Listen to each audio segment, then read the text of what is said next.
Hello, everyone. I am Bill Chen, machine learning engineer from the Bay Area.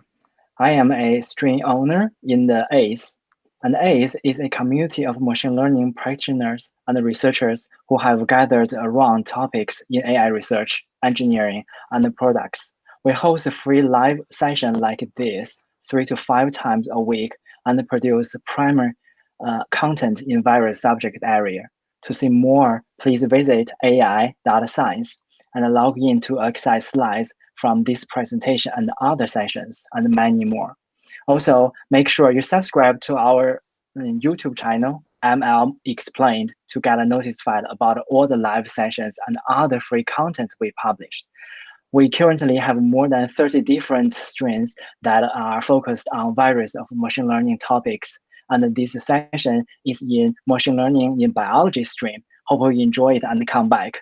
Today, I'm very honored to introduce one of my colleagues, Andrejs Tucs, Dr. Andrejs Tucs, who is coming from Japan.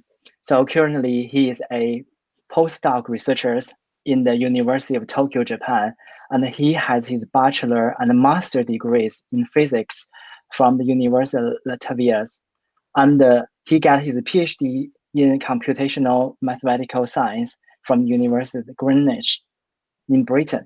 So today his topic is about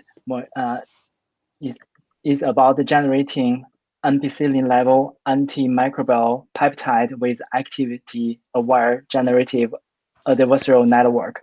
So without further ado, let's welcome Dr. Tucs.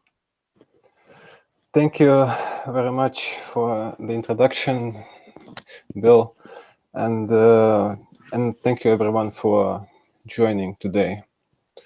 So the very concerning fact is that bacteria becoming multi-drug resistant, so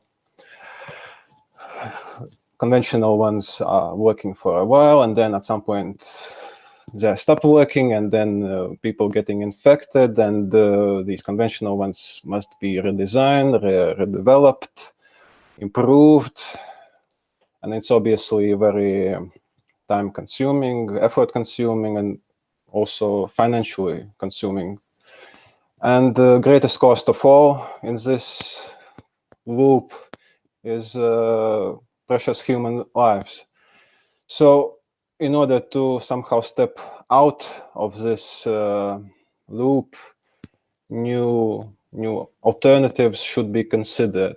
And perhaps good candidate is antimicrobial peptides that are small, natural proteins. And by natural, I mean those proteins that were originally designed by Mother Nature.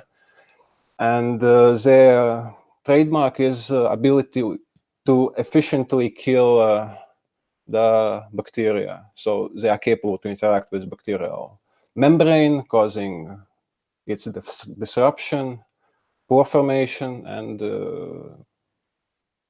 so bacterial insides are flowing out, and which leads to bacterial death. But the nicest thing about these peptides is that during the thousands years of coexistence with bacteria didn't manage to develop any substantial defense against these antimicrobial peptides. That is why they are actively researched worldwide, and that's why we somehow focused on these particular peptides in our research as well. So in order to be used somehow more widely on humans, these peptides should satisfy many different requirements, among them efficiency, and obviously, of course, they should be safe. You don't want to inject poison. So new ones, better ones, safer ones are needed. And obviously that in spite of the fact that they are small, that search space of available ones, new ones, is quite vast. So somehow efficient exploration of the space is needed, and machine learning has plenty of tools for this objective.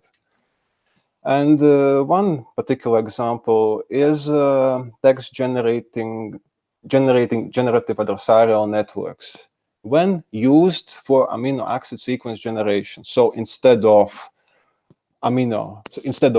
sentences consisting from words, they can be run to generate amino acid sequences consisting from these characters representing individual amino acids. And so somehow in this kind of way, new antimicrobial peptides can be designed.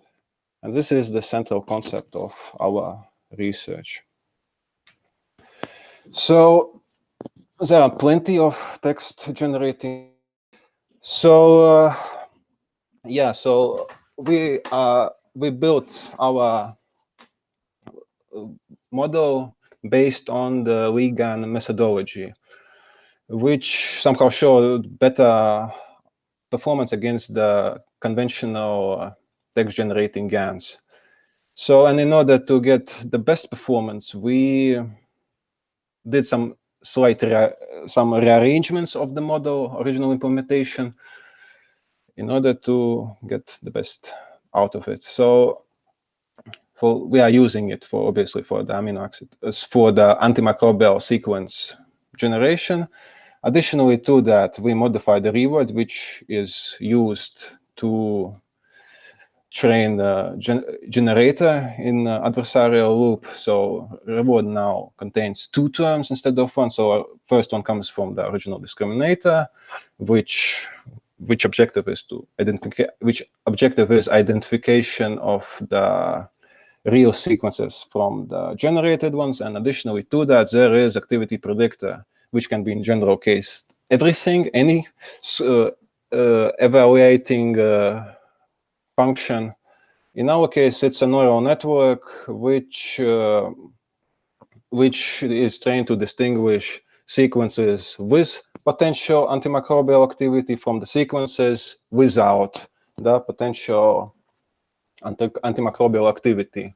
So in that sense, activity predictor in our case incorporates knowledge about the negative samples into the GAN model. And finally, as we are dealing with amino acid sequence generation, so our vocabulary is pretty small. It consists just from 20 natural amino acids. And on the other hand, those typical vocabularies needed to generate real text sequences are much, much larger. So that is why we removed maximum likelihood estimation MLE from our model training. And we show that model can perform quite well without it. So we considered 3 basic setups, 3 representative setups with different reward functions. So first setup is when reward is constructed from only score coming from activity predictor. Second setup is when score is constructed from both activity predictor and discriminator scores. And finally, when only discriminator is the key player to define the score. And for each setup, we generated a set of sequences. And for each setup, we calculated physico-chemical descriptors that are considered to be important for antimicrobial activity. And then afterwards, we compared them against the training set consisting from the real AMP sequences. And those cases that are somehow more closer to the training set are highlighted in the bold. And we see that highest number of the numbers in bold has set up with lambda 0.5, which is when activity predictor is operating together with the discriminator somehow, which somehow indicates that this setup has highest statistical fidelity compared to others. But we somehow wanted to be maybe more crystal clear about our model performance, so we conducted more tests. And perhaps maybe somehow a bit unusual one example is so-called the bilingual evaluation under study score, or BLAU score, which is commonly used for the generated text quality estimation, and we somehow employed it for our task as well, because they share somehow similarities. And just to briefly explain how this concept works. So generated sentence is compared against the reference sentence, and in terms of the k-grams, or the number of the words, so 1 word, 2 words, 3 words, and the number of the matches is counted between generated sentence and the reference sentence. And the more matches are found, the better quality of the generated sentence is. And just to demonstrate how this concept works. So we have a reference, this is a small test, and then candidate is, this is a test. And then we can compare these two against each other with different numbers of grams. So 1 gram, so just comparing in terms of the one word. So candidate's first word is this, references first word is this, so 1 match. Second word here is, so 2 matching. Now third word, A, this one has small, so not matching. Fourth is test. Fourth also here is test, so 3 matches out of 4. So for one word, for 1 gram, we have 0.75 score. And for 2 grams, on the other hand, we looking on 2 words instead. And then we are looking, so this is compared against this is, so these two are matching. Now second pair is A test, small test, and then so they are not matching, obviously. So score one match out of 2, so 0.5 score. Then 3 grams, so 3 words considered. This is small against this is so not matching. 4 grams, 4 words. This is a test. This is small test. So this case is also, in this case, there is also no match. And so the similar idea can be used for the comparison of generated sequences against the training set. And we calculated BLAU scores for our PepGAN generated sequences,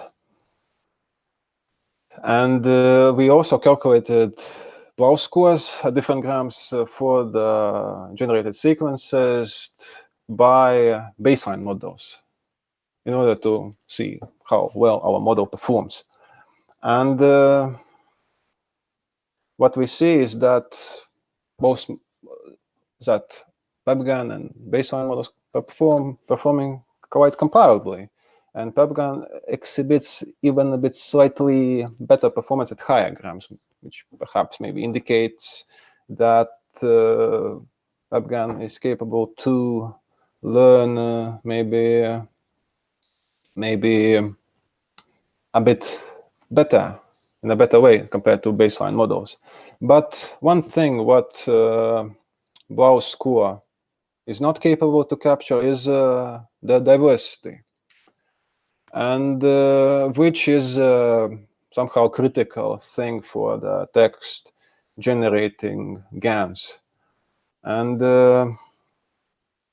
so conventional BLAU score can't be used, but on the other metric called self-BLAU score can be used for this purpose. And so cell score is basically somehow works in the similar way to blouse score. Is it's working now? Yes, Okay. perfectly. Okay. So yeah. So back to the self blow. So the critical thing about text generated GANs is the lack of diversity, and which is also known as a mode collapse. So when model just generate loads of very similar ones, and obviously with a slight differences, and when we are somehow generating, say, antimicrobial peptides, we obviously want, of course, high quality and also diversity, because then diversity allows us to plenty options to choose for the experimental validation. So, and in order to estimate this diversity, how much our generated sequences are, a cell score can be used, which has similar idea, which is based on similar idea as a Blow score, but it measures the diversity. So in this case, in the case of cell Blow scores, there is no reference against what it's to compare. So generated sequences are compared to themselves, and then number of matches is counted. And the more matches will indicate, in this case, somehow smaller diversity. And on the other hand, lesser number of matches will indicate somehow more diversity of the generated set. So, and for this purpose, we calculated cell Blow scores for our PepGAN generated sequences, and also calculated cell Blow score for the training set.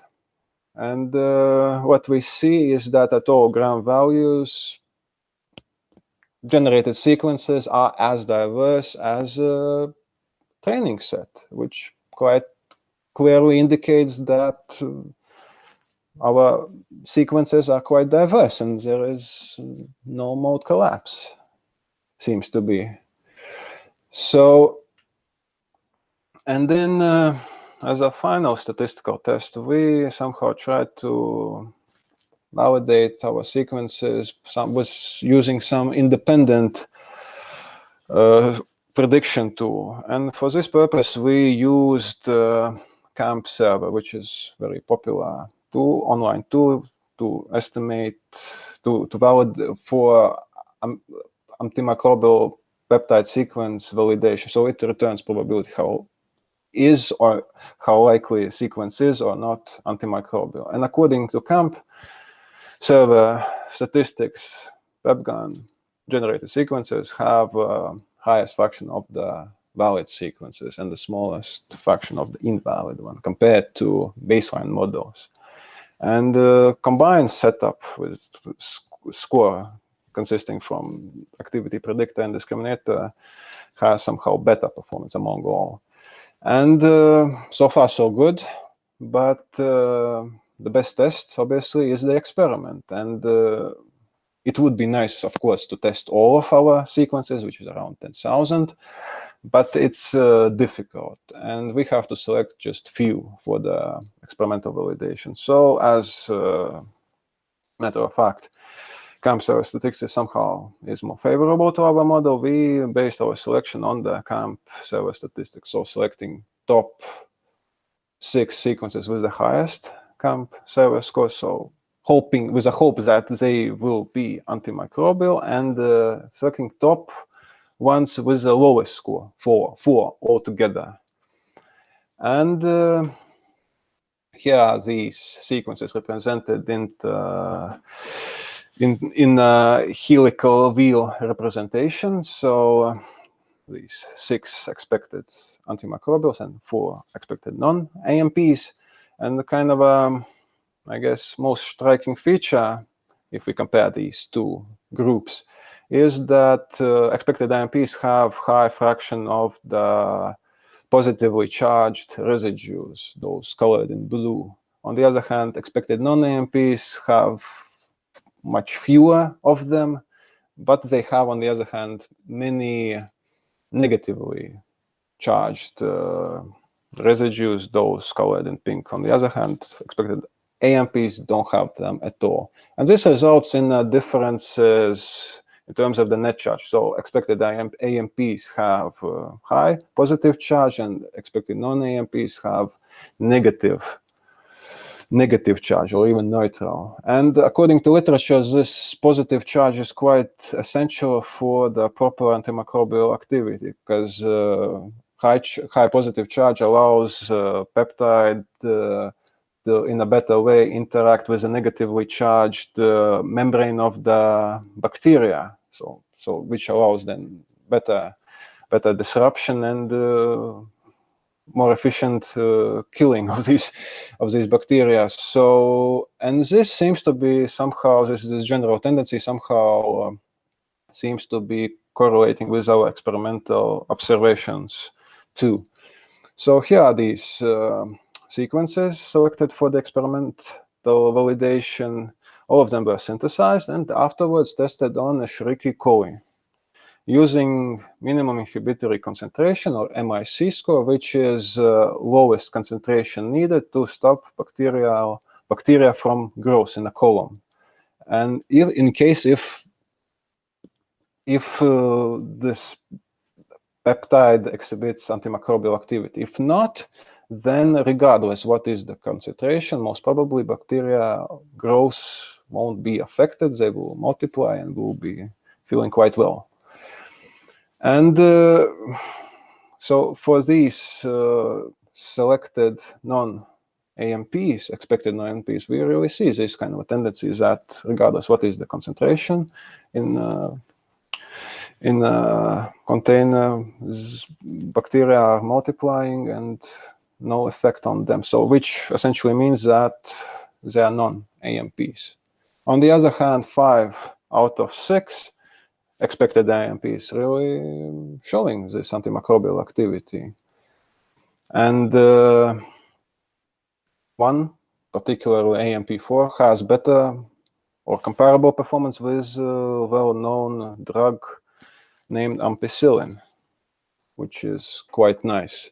And here is this our experimental somehow setup. So the MIC score was measured also with the help of additional metric, so-called turbidity. So it's somehow considering this how wells are clear or cloudy, and this metric somehow, so the more cloudy, the more bacteria are present inside, and on the other hand, clear wells will indicate that bacteria are and peptides are working, and that bacteria can't multiply there. And we see that smallest fraction in order to get wells nice and clear can be accomplished with AMP4 in comparison to other AMPs, including ampicillin, which is quite nice. So to somehow summarize, so based on statistical and experimental validation, we somehow can claim that PepGAN, our model, somehow can be efficiently applied for the new AMP sequence generation. And but it's also not somehow, but it's not kind of limited to just antimicrobial peptides. It can be used for any other peptides. So if PepGAN seems to be interesting, then please read our paper and visit our GitHub repository. Thank you so much. Thank you so much, Andrejs. If you have questions, please post it on our YouTube stream. And one of the question is, in the result one, statistical or experimental? yeah, It's about this. Yes, in the results one. So the describers, why you are suggest all these physiochemical describers is enough to give a very general idea about how the performance is. Well, I mean, they are commonly used because I mean, we are not so PepGAN is not the first model that is used for antimicrobial peptide generation, and there are others as well, and somehow these descriptors were used in those other papers, so in order to validate their models. So we somehow followed their example and used these. And as you see, say that charges seems to be quite important among also other metrics. Awesome. And another question is, and also on this slide, you have a reward function, and the lambda, you choose between 0 and 1. You choose 3 options, the 0, 0.5, and 1. Have you tried other options? Yeah, it was kind of considered, and we didn't see much deviation from that 0.5.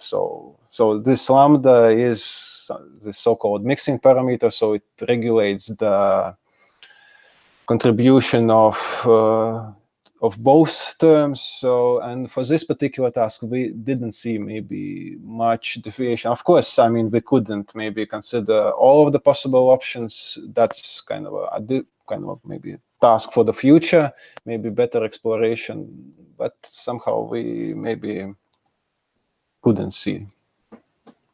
So, Awesome. So do you think the lambda equals 0.5 is a really good setup for the lambda, or you think it should be higher or lower? Of course, it's really depends on the task. I mean, if you say consider some other peptides, of course you have to fine tune and test and try and so on. In this case, lambda 0.5 seems to be the best performing one. That's what at least our results suggest. Awesome. So the next question would be, you have in the paper you mentioned that the positive data and the negative data side. So their ratio is roughly 3:1. Positive, you have 3 times more than the negative data. So do you think this data unbalance matters when you're training the GAN? It might, of course, but the thing is with yeah, it would be nice, of course, to have more negative data, and so for sure it would maybe somehow improve performance. I believe it would. But the thing is, with these negative samples, it's a bit tricky because so it means they don't have any antimicrobial activity, and they are not maybe such a large abundance of them available. So most of those data banks somehow having those antimicrobial ones. So somehow trying to collect those. That is why, yeah, it would be nice, of course, to have more negative ones. I agree. So yeah, this is a very good answer. Yeah, it is biology. We just have what we have, right? And so in the paper you also mentioned that later you only trained after you train on the positive and negative, and later you only train on the positive data. Is that one? Can you elaborated a little bit more on why you are doing that way instead of not, doing the same as before? So we collected somehow, to be correct, it's about like 16,000 sequences, and then 5,000 were those negative ones. And then, so we, so for the GAN training, we selected like 8,000 something sequences from these 16,000. And then we trained our activity predictor on that remaining ones, so those positive and negative ones, and that another part went for the GAN training. That's how it was. Awesome. That, yes. And the next one is if you do not have, the next question is, if you do not have in vivo testing, there's no lab associated, how can you validate your results in vitro? Is there like a trick, or is there like a hint tips you guided from, just from your research or from your own experience? In vitro is the best thing. I mean, obviously, for the validation, that's obviously the thing, the fact. And of course, we can. I mean, it's nice to somehow validate our model performance and etc. So yeah, as you see, that many metrics were involved to get this kind of a clarity about the model performance. But in vitro is perhaps the most crucial ones. Of course, if say some kind of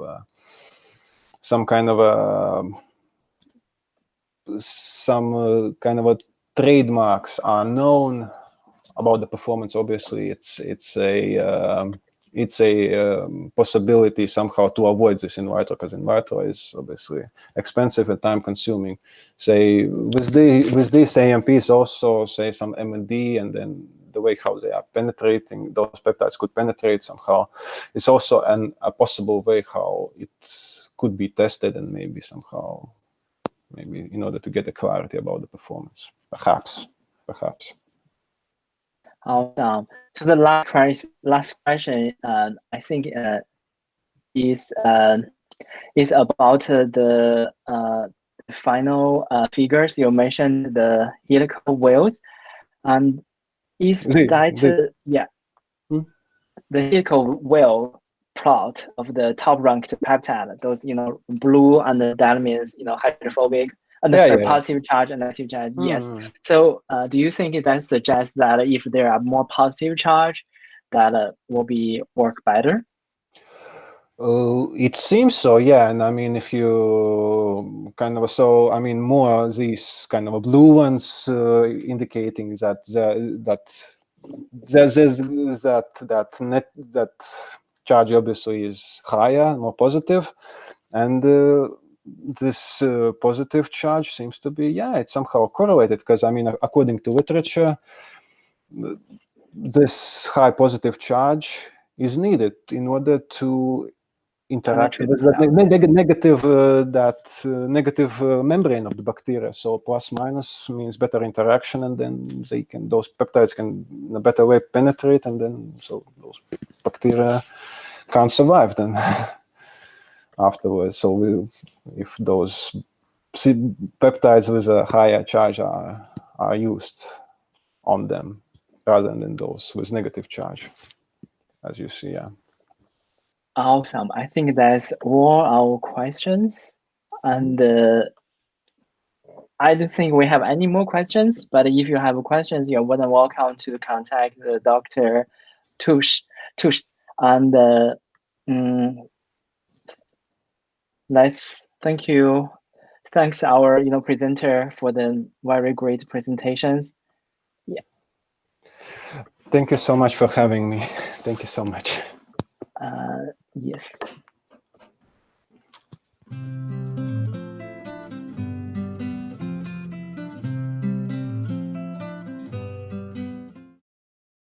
email to me or any or leave the comments on the stream AI Science. Yes.